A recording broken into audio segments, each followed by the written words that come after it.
Salat menurut bahasa doa. Kenapa doa dinamakan dengan salat? Karena saat berdoa itu kita tersambung kepada Allah. Karena itu kalau ingin cepat dikabulkan doanya, maka antara lisan dengan hati mesti nyambung. Jangan lisannya baca A, hatinya ke B. Ya kan? Doanya minta lulus ujian, tapi hatinya berpikir kredit cicilan, kan repot tuh.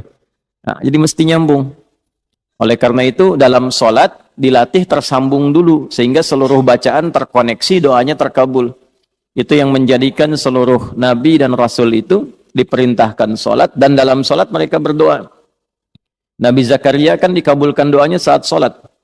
Hunalika da'a Zakaria rabbah qala rabbi habli min ladunka dzurriyyatan thayyibah innaka sami'ud du'a fanadathul malaikatu wa huwa qa'imun yusalli fil mihrab anna Allah yubashshiruka bi Yahya. Quran surah ketiga Ali Imran ayat 38 sampai 39. Ya, Nabi Musa itu saat menerima awal wahyu diperintahkan mengadu pada Allahnya lewat salat. Quran surah 20 ayat 14. Innani anallahu la ilaha illa ana fa'budni wa aqimis salata lidzikri. Nabi Isa itu baru lahir, perintah pertamanya itu salat. Ya. Quran surah ke-19 itu Maryam ayat 31 sampai dengan 33 itu. Wa ja'alani mubarakan aina ma kuntu wa awsani bis shalah. Nabi Ismail alaihissalam sampai mewasiatkan pada keluarganya supaya konsisten sholat agar terus terkoneksi dengan Allah. Saya selalu memberikan logika begini, kalau Anda itu punya koneksi dengan pejabat, aksesnya mudah kan? Gitu. Punya koneksi dengan DKM ini aksesnya mudah ke masjid tuh. Ya. Baik. Nah, punya koneksi dengan Allah apa yang sulit bagi Allah? Nah, Nabi Ismail alaihissalam itu mewanti-wanti keluarganya dan meminta, bahkan memerintahkan mereka konsisten menjaga sholat. Itu diabadikan di Al-Quran surah ke-19 Maryam di ayat ke-55. Wa kana ya'muru ahlahu bis-shalah. Dan adalah beliau itu kana kan bisa mengatakan begini di luar Al-Quran. Wa amara ahlah. Tapi kadang ada kana di situ bertemu mudhari'. Ya, kana bertemu dengan mudhari maknanya dua. Ya, yang pertama yadullu 'alal 'adah, menunjukkan pada kebiasaan. Jadi Nabi Ismail itu terbiasa meminta keluarganya mengingatkan supaya jaga sholat, jaga sholat. Nah, itu bagi orang tua muslim jadi teladan. Orang tua harus punya kebiasaan mengingatkan anaknya supaya menjaga sholat.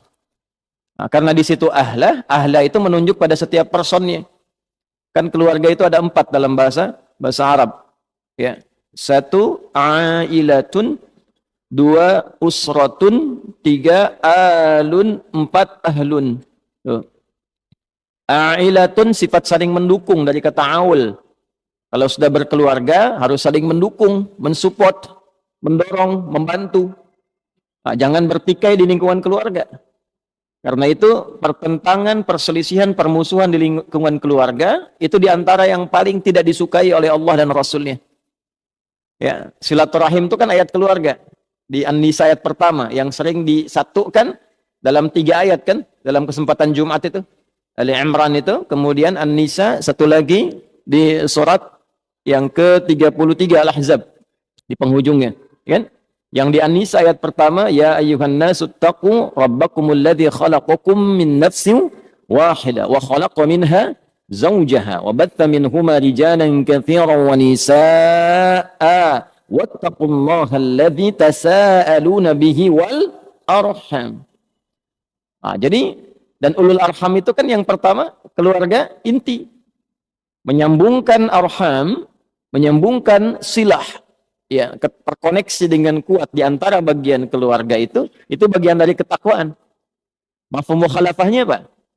Ya, mafhum mukhalafahnya pengertian terbaliknya memutus rahim, memutus hubungan kekeluargaan itu termasuk dari penyimpangan terhadap nilai takwa. Nah, itu mesti hati-hati. Karena itu wasiat para nabi itu sebelum meninggal itu menyatukan keluarganya dulu, bukan dalam masalah harta. Awas, hati-hati itu. Ya, ada 3 dosa bertumpuk diantaranya pada orang-orang yang rebutan warisan sampai tercerai-berai. Itu pelanggarannya 3 dan termasuk pada kategori dosa besar itu. Ya, rebutan warisan sampai bertengkar sampai memutus hubungan silaturahim. Karena itu orang tua dalam hidup satu kan, ingatkan sholat, bahkan sebelum meninggal harus dipastikan itu. Ya, itu ada di Al-Quran surah kedua Al-Baqarah di ayat 132.